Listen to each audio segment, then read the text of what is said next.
नमस्कार साथियों, good morning, सुप्रभात। हमारे पिछले वीडियो में हमने प्रयत्न के आधार पर व्यंजनों के भेद स्टार्ट कर दिए थे और इसके अंतर्गत हम लोगों ने अभ्यंतर और बाह्य दो भेद बनाए। अभ्यंतर के भेदों की चर्चा तो हम हमारे कल वाले वीडियो में कर चुके हैं, लेकिन जो बाह्य प्रयत्न के भेद हैं उनकी चर्चा आज हम हमारे इस वीडियो में करेंगे। एक बात और है कि मैं रोजाना 11 बजे आप लोगों को क्रम सहित जो हमारे वीडियो है क्रम सहित आपको YouTube चैनल पर मिल रहे हैं या आपको दिए जा रहे हैं। बस ये सारी मेहनत मैं हमेशा कह रहा हूं आप लोगों की तैयारी को मजबूत करने के लिए है।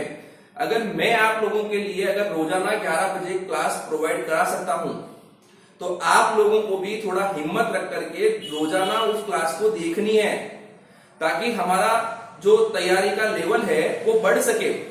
और हम ये सोचते हैं कि अगर हम चलो सर डाल रहे हैं हम बाद में देखेंगे करेंगे, नहीं, ऐसा नहीं। एक क्रम बनाओ, नियत अगर 11 बजे क्लास आ रही है तो रोजाना उसी समय उस क्लास को देख करके वहीं उसको खत्म करो।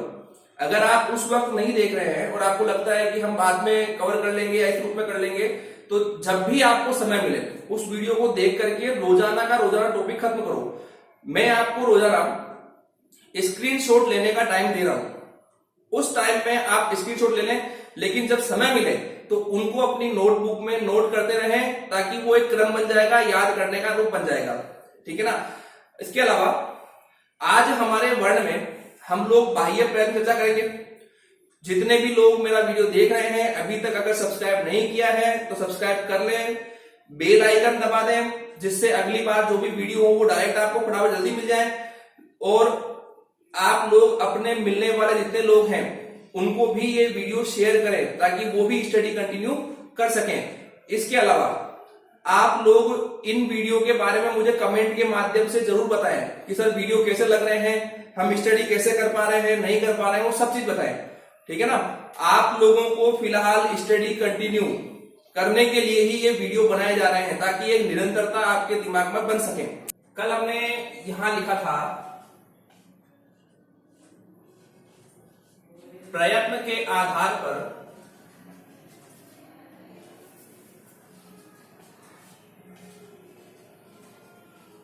व्यंजनों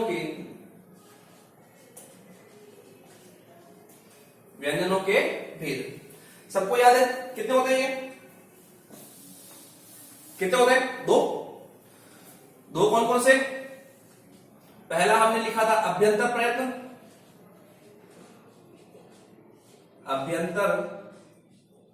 प्रयत्न और दूसरा हमने लिखा था बाह्य प्रयत्न। जैसा कि आप लोगों को पता है अभ्यंतर प्रयत्न 8 होते हैं। कौन कौन से? स्पर्शी, संघर्षी, स्पर्श संघर्षी, अनुनासिक, पार्श्विक, लुंठित, उत्क्षिप्त और अर्धस्वर। ये 8 भेदों की चर्चा हम कल वाले वीडियो में कर चुके हैं। ठीक है। नेक्स्ट आज बात करनी है बाह्य प्रयत्न इसकी। ठीक है। पहले तो याद रखो कि बाह्य का मतलब क्या होता है। तो बाह्य का मतलब होता है बाहरी, प्रयत्न का मतलब प्रयास। कारण क्या होता है, हम जब हमारे कंठ के नीचे यानी केवल फेफड़ों तक की चर्चा कर रहे थे कि यहां कहां हवा का दबाव कम आ रहा है, कहां ज्यादा आ रहा है, वो सारे किसमें थे? अभ्यंतर में थे। अभ्यंतर का मतलब आंतरिक होता है। यहां पर बाहरी का मतलब बाहर का रूप बनता है, यानी वो जो हवा अब मुख्य द्वार से होते हुए बाहर निकलेगी उसका क्रम कैसा रहेगा या कितने रूपों में भेद किए गए। तो पहली स्थिति ये होती है कि जब हम कुछ किसी प्रकार के वर्णों को बोलते हैं तो हमारे कंठ में कंपन होगा ही होगा, चाहे वो कम हो चाहे वो ज्यादा हो। ठीक है ना। पहला रूप तो इसका बनेगा। और दूसरा, जब हम बोलते हैं तो कहीं कहीं वर्णों के उच्चारण में जो हवा है वो हवा प्रयुक्त कम होगी और कहीं प्रयुक्त ज्यादा होगी। ये दो रूप इनके बनेंगे। तो ये दोनों बाहरी रूप बनेंगे। हमने कल भी कहा था कि बाह्य प्रयत्न के हमारे जो भेद हैं ये कितने रूप बनाए गए हैं? 2, जिसमें पहला हमारा था स्वर तंत्री या कंपन के आधार पर,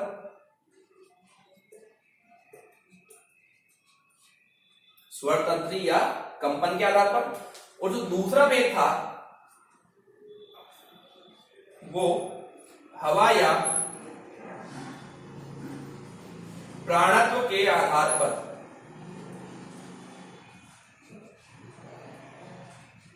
हवा या प्राणत्व के आधार पर। फिर हम लोगों ने ये और कहा था कि स्वर तंत्री कंपन के आधार पर भी हमारे इसके भेद बताए गए हैं दो, है ना, जिसमें एक का नाम था सघोष, जिसे हम एक नाम घोष से और जानते हैं, घोष वर्ण, और दूसरा है अघोष।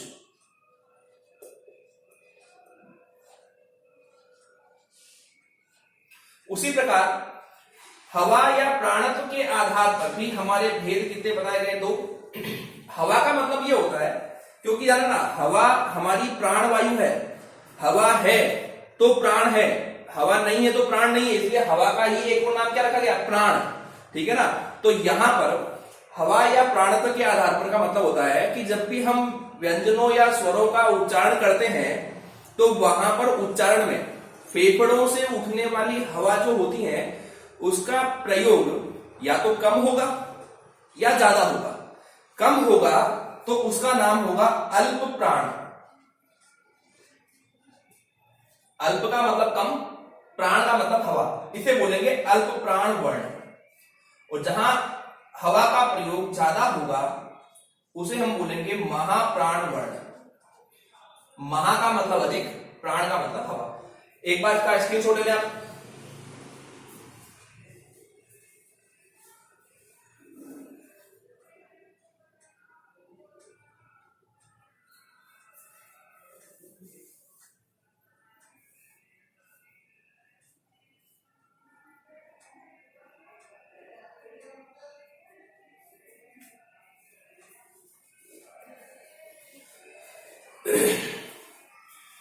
चलो अब हम स्टार्ट करते हैं हमारे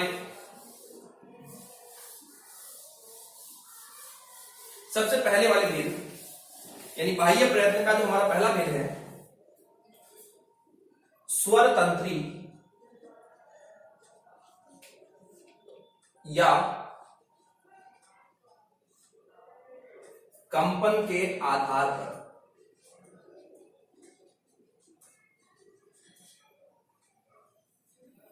स्वर तंत्री या कंपन के आधार पर व्यंजनों के बाह्य भेद।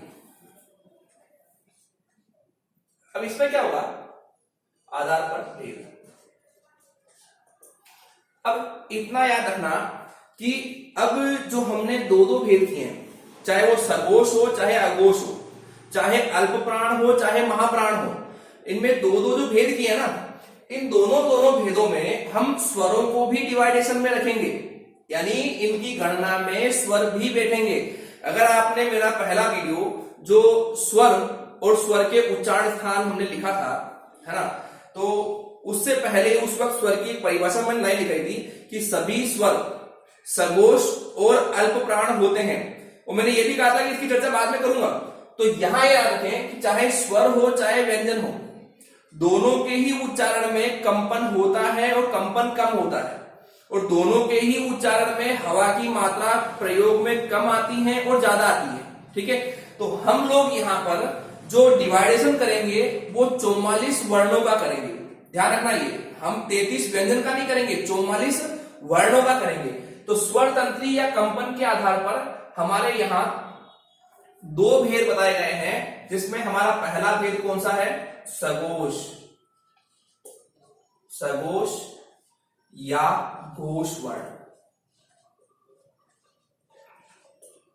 सघोष या घोष वर्ण। ध्यान से सुनना, स का मतलब होता है साथ, घोष का मतलब होता है गर्जना, गर्जना या कंपन। ठीक है, लाइन पूरी ये बनती है, वर्णों के उच्चारण के साथ जब गर्जना या कंपन रूप देखा जाए तो क्या कहलाएगा? सघोष। और सघोष को ही घोष कहते हैं, दोनों अलग अलग नहीं है। इतना याद रखना, आपने कभी युद्ध का वर्णन देखा हो तो वहां पर जब एक व्यक्ति के द्वारा बोला जाता है कि युद्ध घोष करो, युद्ध घोष करो, घोष का मतलब गर्जना करो, युद्ध की गर्जना करो, उस वक्त आपने देखा हो तो ढोल बजते हैं, नगाड़े बजते हैं, वहां पर हथियार बजाए जाते हैं, लोग चिल्लाते हैं, वहां ये कहते हैं क्या करो? गर्जना करो। उसी रूप में यहां वाले वर्ण कहते हैं कि हम जब उच्चारण में आएंगे तो हमारे उच्चारण करते समय गर्जना अधिक होगी, कंपन अधिक होगा। तो इतना याद रखें, यहां वर्णों, मैं वर्णों लिख रहा हूं, वर्णों का मतलब स्वर और व्यंजन दोनों आ रहे हैं। यहां वर्णों के उच्चारण में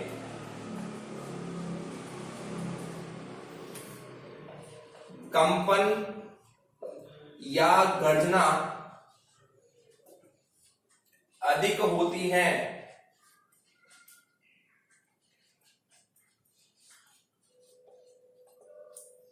यहां वर्णों के उच्चारण में कंपन या गर्जना अधिक होती है।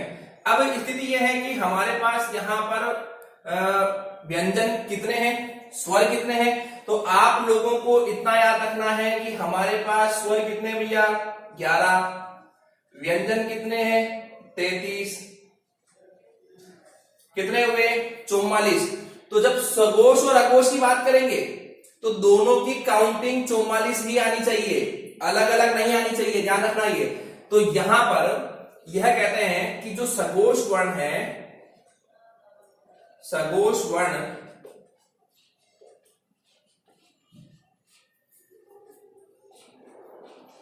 31 होते हैं। कितने होते हैं? 31। अब इनमें जब हम काउंटिंग करेंगे तो वो टोटल जो वर्ण है, क्योंकि हमें 11 और 33 44 वर्णों के रूप में देखना, और जो यहां बैठेंगे सघोष में उनसे जो बच जाएंगे वही वर्ण अघोष में आएंगे, बाकी नहीं आएंगे। ठीक है ना? अब देखो, पहले तो ये आप लोगों को याद हो सघोष में कितने कितने आएंगे? तो एक तो आएंगे हमारे समस्त स्वर, क्या आएंगे? समस्त स्वर। अब स्वर कितने होते हैं? तो स्वर हमारे 11 होते हैं। कितने होते हैं? 11। तो समस्त स्वर किसमें आएंगे? सघोष में आएंगे। इसके अलावा प्रत्येक व्यंजन वर्ग का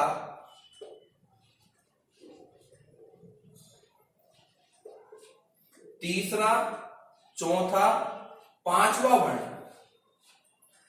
अगर आपको याद हो तो हमारे हर व्यंजन वर्ग में 5 वर्ण होते हैं।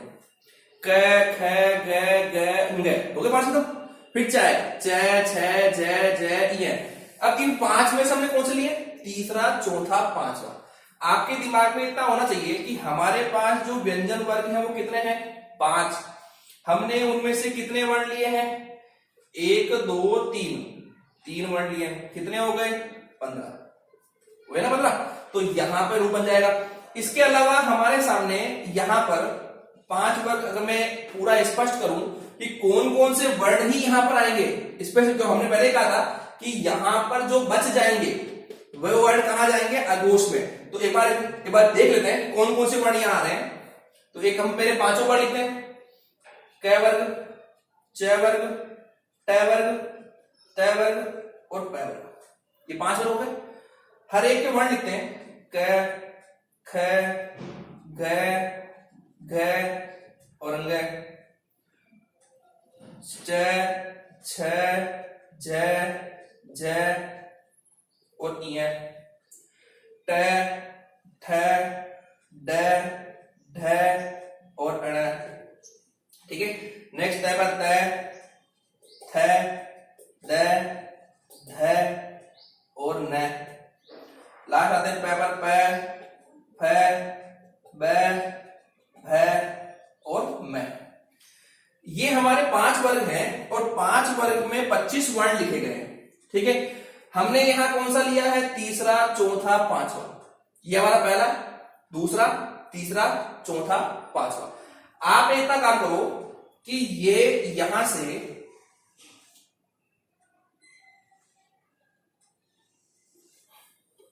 ये हमने एक ब्लॉक बनाया, इस ब्लॉक में जितने भी वर्ण दिख रहे हैं 3 4 5 3 4 5 3 4 5 है ना, तो 3 6 9 12 15, तो जितने ही वर्ण दिख रहे हैं वो सारे कहां पर आ जाएंगे, यहां आ जाएंगे, यानी सगोश में आ जाएंगे।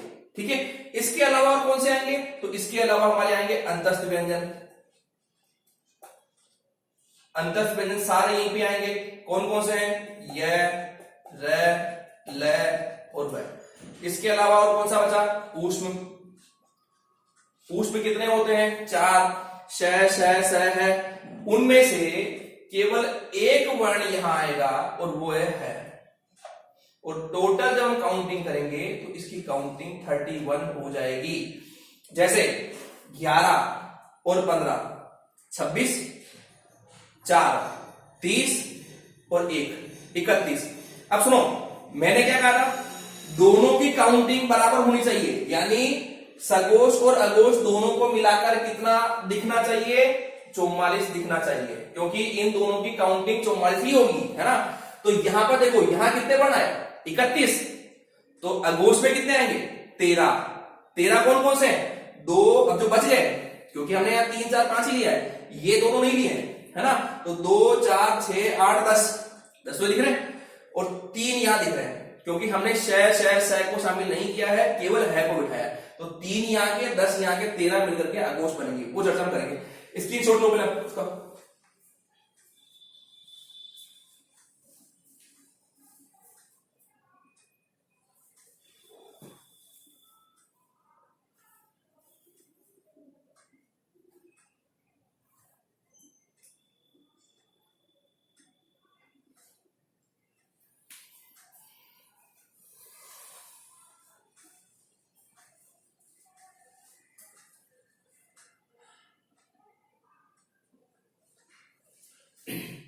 चलो, अब नंबर 2 बात करते हैं हम अगोश वर्ण।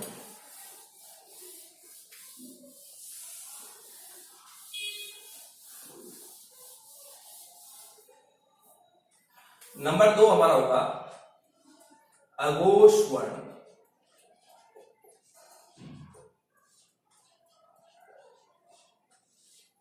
क्या नाम है, अगोश वर्ण। सुनना, जैसे हमने सगोश के टुकड़े किए थे वैसे अगोश कर रहा हूं। अ का मतलब होता है नहीं, घोष का मतलब होता है गर्जना या कंपन। यहां लाइन ये बनती है कि यहां प्रयुक्त होने वाले वर्णों के उच्चारण में कंपन या गर्जना कम होती है, उसे ही हम अघोष वर्ण कहते हैं। लाइन लिख रहा हूं, यहां वर्णों के उच्चारण में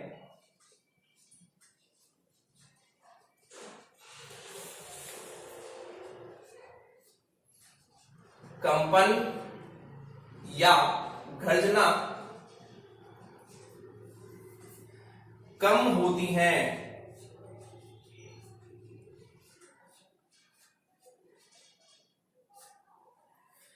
अगर कंपन गर्जना अधिक हो तो सघोष, कंपन गर्जना कम हो तो अघोष। अब आपको याद हो तो सघोष वर्ण हमने कितने लिए थे, 31। तो उसके अलावा जो बच गए हैं, मैंने पहले कहा था जो हमारे टोटल वर्ण कितने 44 हैं, 44 में से जितने वर्ण सघोष में जाएंगे उनसे जो बच जाएंगे वो अघोष में आ जाएंगे। तो यहां अघोष वर्ण 13 होते हैं। अघोष वर्ण 13 होते हैं। अब देखो कौन कौन से होंगे, तो आप लोगों को शायद याद हो वहां क्या क्या बच गए थे। एक तो हमारे प्रत्येक व्यंजन वर्ग का पहला दूसरा वर्ण, आपको याद है वहां हमने क्या लिया था, 3 4 5 लिया था। यहां क्या ले रहे हैं, 1 2 ले रहे हैं। आपको पता होना चाहिए हमारे व्यंजन वर्ग कितने होते हैं, कुल 5, क वर्ग, च वर्ग, ट वर्ग, त वर्ग, प वर्ग, और 5 वर्ग हैं। हमने यहाँ कितने वर्ण लिए हैं, 2, तो यहाँ 5 इंटू 2 कितने हो गए, 10। अब ये 10 वर्ण कौन कौन से हैं, तो हर वर्ग का पहला और दूसरा वर्ण, जैसे कि क वर्ग आता है तो क और ख, च आता है तो च और छ, ट आता है तो ट और ठ, त आए तो त और थ, प आए तो प और फ, क ख च छ ट ठ त थ प थ, हो गए 10। इसके अलावा यहां ऊष्म व्यंजन के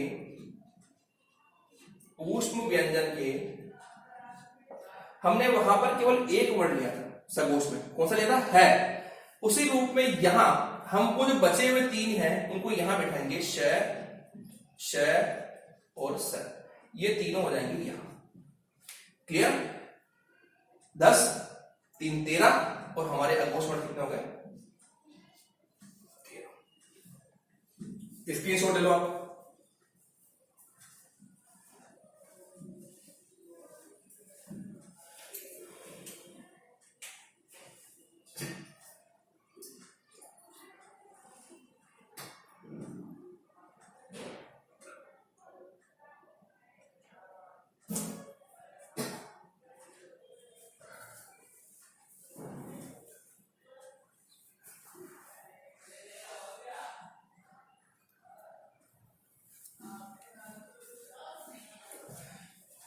चलो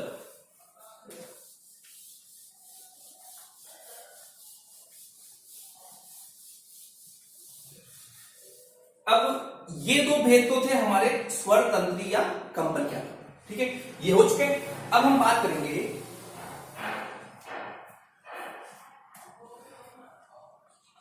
हवा या प्राणत्व के आधार पर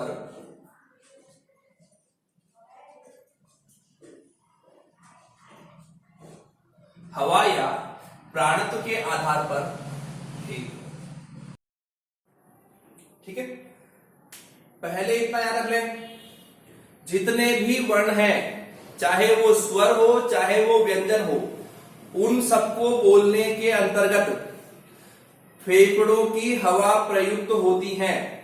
अब वो हवा कम प्रयुक्त हो या ज्यादा प्रयुक्त हो, वो हमारे इस नियम पे डिपेंड करेगा कि वो अल्प प्राण है या महाप्राण है, ठीक है ना।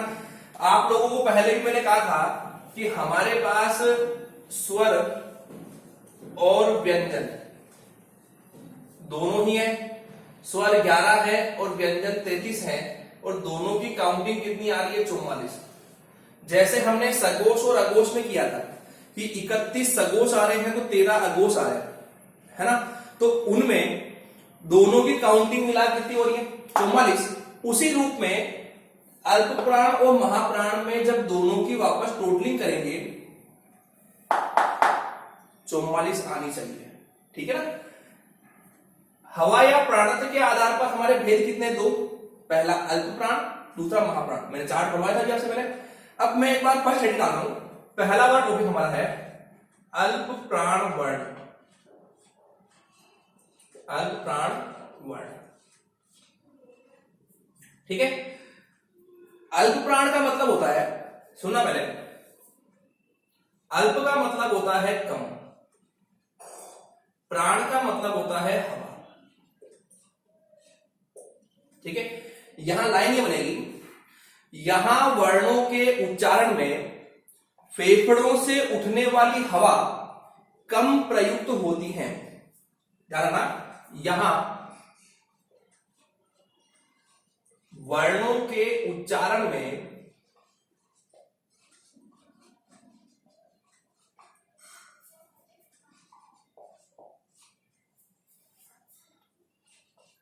फेफड़ों से उठने वाली हवा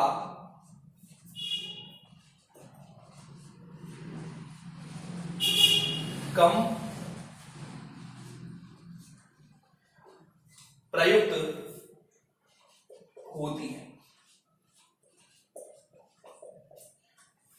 ध्यान रखना, ये अल्प प्राण, नाम ही इसका अल्प प्राण, कम हवा। ठीक है, अब एक चीज है कि अल्प प्राण वर्ण होते कितने हैं, क्योंकि हमने पहले कहा दोनों ही काउंटिंग बराबर आनी चाहिए 44, तो यहां जाना अल्प प्राण वर्ण, अल्प प्राण वर्ण 30 होते हैं।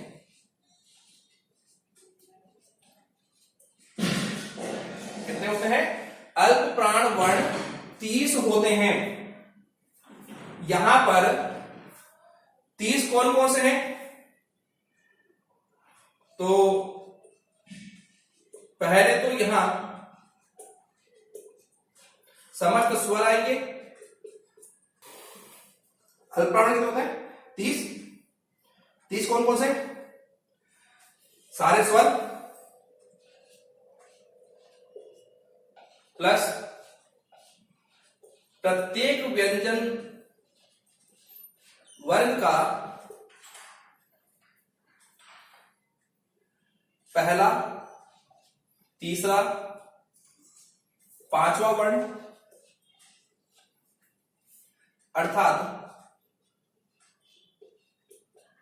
विषम वर्ण।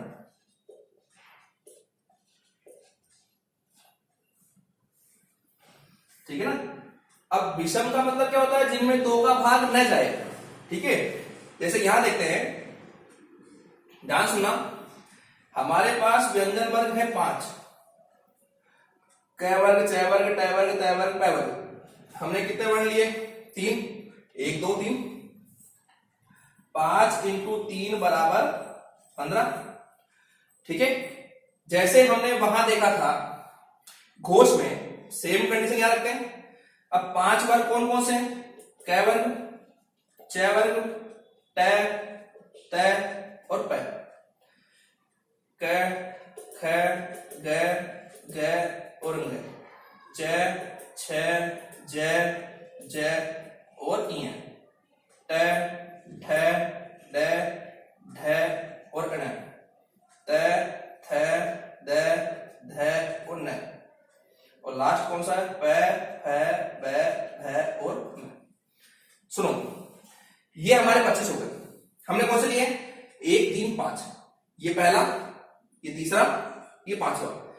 आप लोग इतना देखो, हम एक बॉक्स बनाते हैं इस रूप में।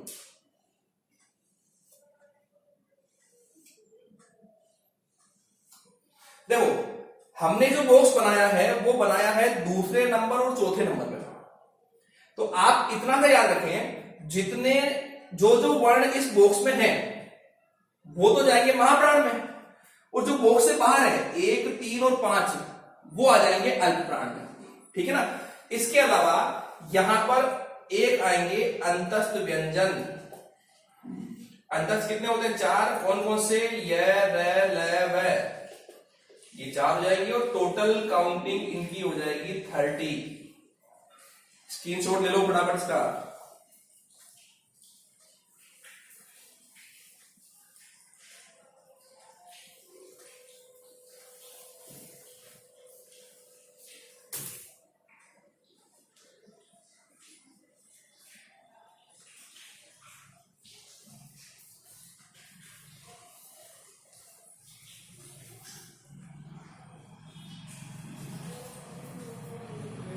चलो, आज का हमारा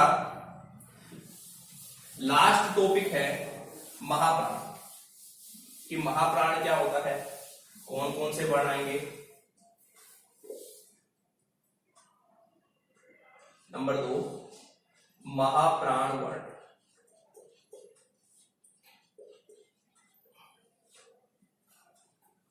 महा का मतलब होता है अधिक,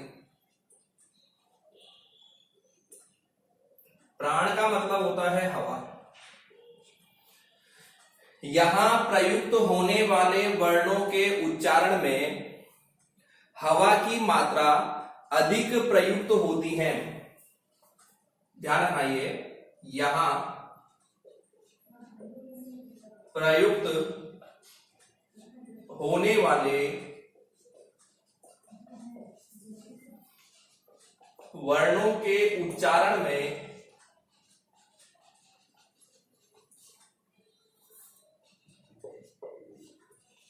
हवा की मात्रा अधिक प्रयुक्त होती है, अधिक प्रयुक्त होती है। अल्प प्राण का मतलब यह होता है कि हवा की मात्रा कम प्रयुक्त होगी। महाप्राण का मतलब है कि हवा की मात्रा अधिक प्रयुक्त होगी, ठीक है ना। अब अल्प प्राण से जो वर्ण बच गए हैं वो महाप्राण में आ जाएंगे, ठीक है ना। तो कितने हो गए महाप्राण वर्ण? कितने होते हैं भाई? महाप्राण वर्ण 14 होते हैं।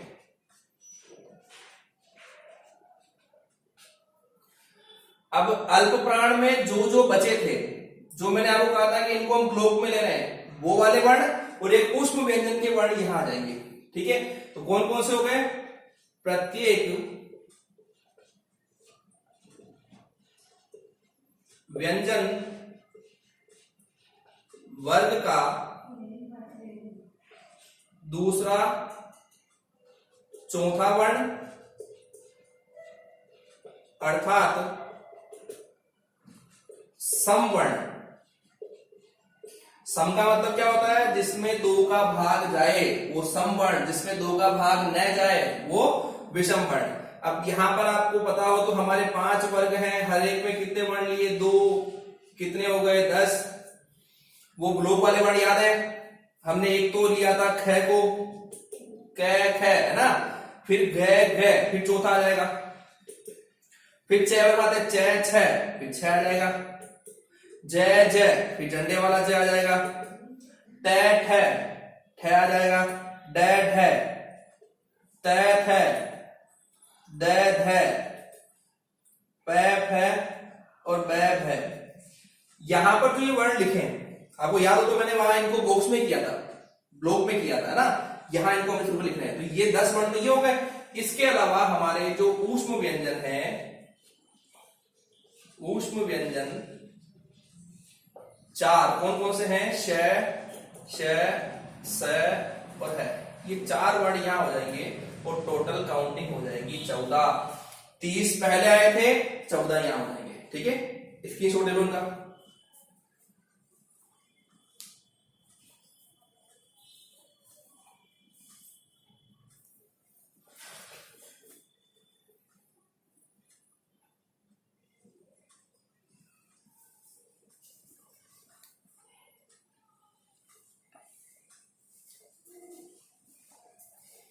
ओके। चलो, इसी के साथ आज हमारी क्लास समाप्त होती है। आज हम लोगों ने बाह्य प्रयत्न के आधार पर व्यंजनों के भेद पढ़े, सगोष अघोष पढ़ा, अल्प प्राण महाप्राण पढ़ा। आप सभी लोग इन सभी वीडियो को देखें, इनके बारे में कमेंट करें, मुझे बताएं और स्टडी को निरंतर करें। और जितना हो सके आप अपने मिलने वालों को भी इन वीडियो का लिंक शेयर करें, जिससे कि वो लोग भी इन वीडियोस को देख सकें, ठीक है ना। मैं हमेशा एक बात कहता हूं कि सभी लोगों के नंबर मेरे पास नहीं है, मैं सबसे नहीं जुड़ पाता हूं। इस YouTube के माध्यम से आप लोग जो सब लोगों को लिंक भेजेंगे, वो जब मुझे सब्सक्राइब करेंगे तो इस माध्यम से वो मुझसे जुड़ जाएंगे। और एक चीज और है, आप सभी लोगों को यह जरूर कहें कि आप वीडियो देखने के साथ ही उसे सब्सक्राइब और बेल आइकन दबा दें, जिससे क्या होगा कि मेरे जो भी नए वीडियोस आएंगे वो रोज डेली उनको मिल जाएंगे। और आप लोगों के लिए ही डेली 11 बजे मैंने एक नियत समय पर क्लास तय कर रखी है कि 11 बजे हिंदी की क्लास आपको मिलेगी। अगर इससे हटकर, विषय से हट करके कोई भी सामान्य जानकारी होगी, वो वीडियोस आपको रोज अधिकांश समय शाम को मिलेंगे, सुबह नहीं मिलेंगे। लेकिन जो विषय संबंधी चर्चा होगी वो हम कब करेंगे? सुबह 11 बजे के 11 बजे करेंगे, ठीक है ना। तो आप सभी लोग इन वीडियोस को देखें, इन पर कमेंट करें, शेयर करें, सब्सक्राइब करें। Thank you.